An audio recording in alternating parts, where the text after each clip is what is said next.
ভিডিওটা দেখা মাত্র আপনারা শেয়ার করে দেবেন, কারণ হচ্ছে মুফতি গিয়াসউদ্দিন তাহিরিকে পরিকল্পিতভাবে হারানো হয়েছে।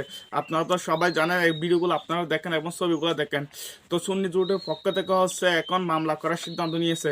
তো আমরা আমরা এটাকে সঠিক সিদ্ধান্ত মনে করি। আরও আগে কিন্তু মামলা করা উচিত ছিল, কিন্তু একটু সময়টা বেশি হয়ে গেছে, তাও মামলা করার সিদ্ধান্ত নিয়েছে, যেহেতু সেটাকে আমরা সাধুবাদ জানাই।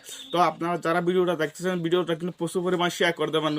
মুফতি গিয়াসউদ্দিন তাহিরিকে কিভাবে যে তারা পরিকল্পিতভাবে হারাইছে সেটা তো আপনারা সবাই জানেন। তার এজেন্টকে প্রায় 4 ঘন্টা পর্যন্ত কেন্দ্রের বাইরে রাখছে। তারপর মুফতি গিয়াসউদ্দিন তাহিরি যাওয়ার পর পুলিং অফিসারের সাথে কথা বলে তারপর এজেন্টকে ঢুকতে দিচ্ছে। কীভাবে দুর্নীতি করে তারা বুটগুলো হাতিয়ে নিয়েছে সেটা বুঝেন। 4 ঘন্টা পর্যন্ত যদি একজন এজেন্ট যদি বাইরে থাকে, তাহলে সেইখানে কি করতে পারে সেটা তো আপনারা কল্পনা করতে পারতেছেন।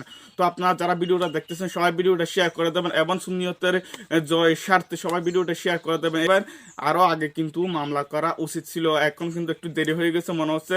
তাও আমরা আশাবাদী মামলা করলে কোনো একটা ফলাফল আসতে পারে। তো যারা ভিডিওটা দেখছেন সবাই ভিডিওটা শেয়ার করবেন। আজকে এই পর্যন্ত, সবাই ভালো থাকবেন, সুস্থ থাকবেন, আল্লাহ হাফেজ।